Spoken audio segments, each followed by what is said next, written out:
as we welcome you to Orchard Park with 2 minutes left in a 4-point game. Kirk Cousins back to throw on 4th and 18. He's given time. He wants Jefferson. Climbs the ladder. Oh my goodness!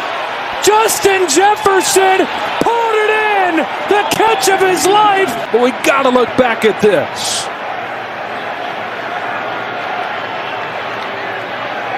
How does he maintain possession all the way through, not allow that ball to hit the ground? Hello, ladies and gentlemen. Welcome back to another recap of the League Week 10 edition. And dear God, Justin Jefferson is that dog. He's got that dog in him. And as you can see, I mean, look at this. He's coming down with the... Okay, well, he's coming out with the ball. And frame by frame, his hand is so big that he can grab the ball and grip it to his wrist. I mean, this dude's got to be jerking it at least 4 times a day to get that type of forearm strength. You know what I'm saying? I think Von Miller might... I don't know. It might not be Von Miller, whoever the hell that is. He got mossed. But they're kind of helping him keep the ball up. How does he maintain possession all the way through, not allow... I mean, he just... It's ridiculous. Got that dog in him. Anyway, moving on. We got a lot to get into this week. We got Cooper Kupp injuries. We got Elijah Mitchell splitting the backfield with Christian McCaffrey, and we got Khalil Herbert injuries. These are just old pictures that I thought were dope, except for this one. Oof, Cooper Kupp, goddamn, thrown on the IR. That's gonna be tough. Anywho, let's get right into the scores. I finally had a breakthrough week when I needed to win the most. Mollywopped the Kingslayers. Mollywopped Javen. The Mormons. Where's your God now, buddy? No, I'm just kidding. I believe in God. Go God, you know. So I had to do that to you so bad, Javen. Unlucky week, you know, Derrick Henry, 8.7 points. Not much you can do when I got Jay Jetta going off for 35, CeeDee Lamb going off for 38. James Conner scores 2 touchdowns after being literally Mr. Irrelevant for the past 7 weeks. You couldn't have scripted up a better game for me. My quarterback didn't even matter as I didn't have Kyler Murray and I started Jimmy G. Moving on, Logan James coming out on top of Big City Slams, keeping his playoff hopes alive against Mr. Anderby Mitchell. You know, Josh Allen probably could have helped Andrew a little more, but he was literally throwing the whole game. It was crazy. Sammy Watkins is absolute dust. Christian Kirk popped off. David Montgomery is going to get a huge workload from here on out. And Trevor Lawrence actually played a pretty good game against KC. And when you got the Trevor Lawrence Christian Kirk stack, it doesn't help with those 2 touchdowns. 20 points between those two. How the hell do I get back to where I was before?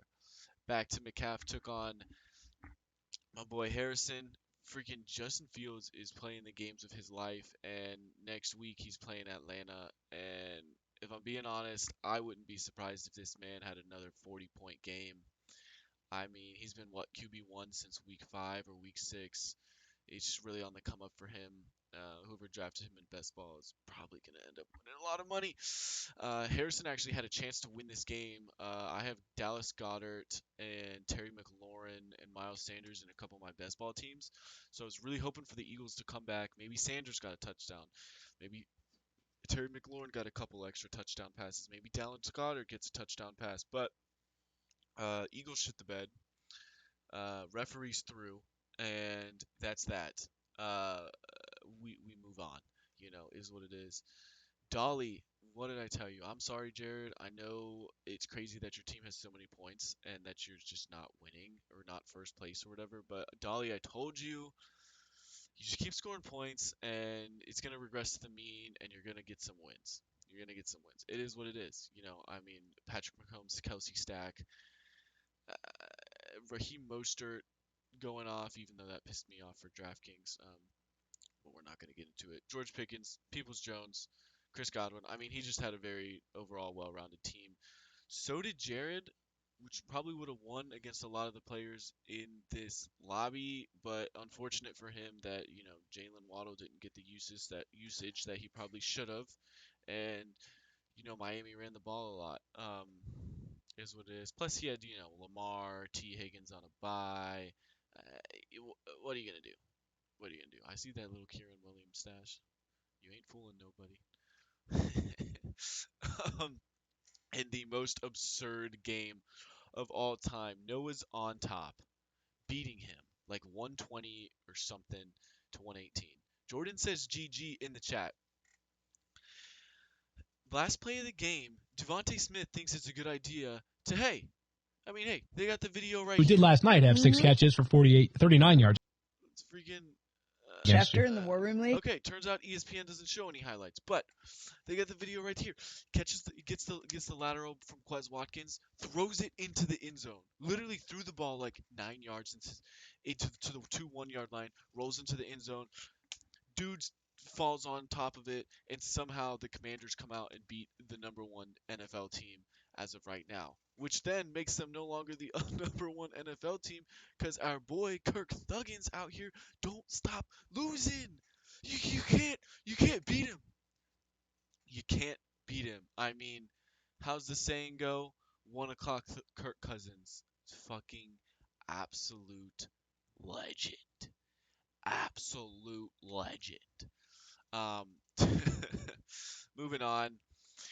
Since I got that win, I am actually still playoff eligible, and thanks to the NFL for making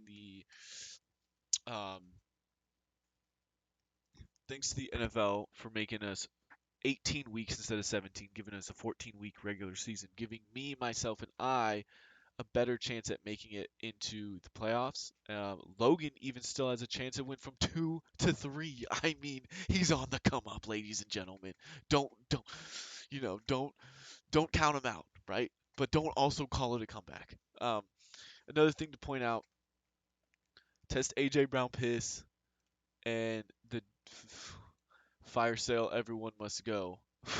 Okay, Nazi zombies throwback right there. Most points scored. They're balling out. I'm finally getting some points for. So is Harrison. So is Jordan. We're making our way downtown, walking fast, and we're working our way back. God, my team really sucks at playing at home, I guess, huh? How about that? Let's go to the final standing projections. I moved up one. Top 5 teams all just going downhill. I mean, not top 5, but like from where they started in the draft. This is just how shit ESPN is at drafting picks. They drafted these guys 6 through 10. Me, Jordan, Jared, Javen, Noah, and now we're all up. And everyone else was predicted 1 through 5. They're all down. Is what it is. ESPN sucks. Go find a different analyzer. Whatever.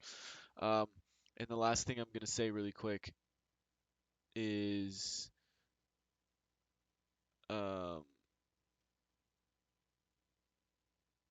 shit. I forgot what I was gonna say.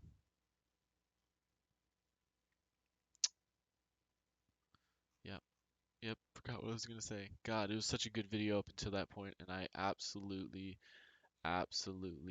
fucked it. Anyway, thank you for watching. Tune in next week to week 11.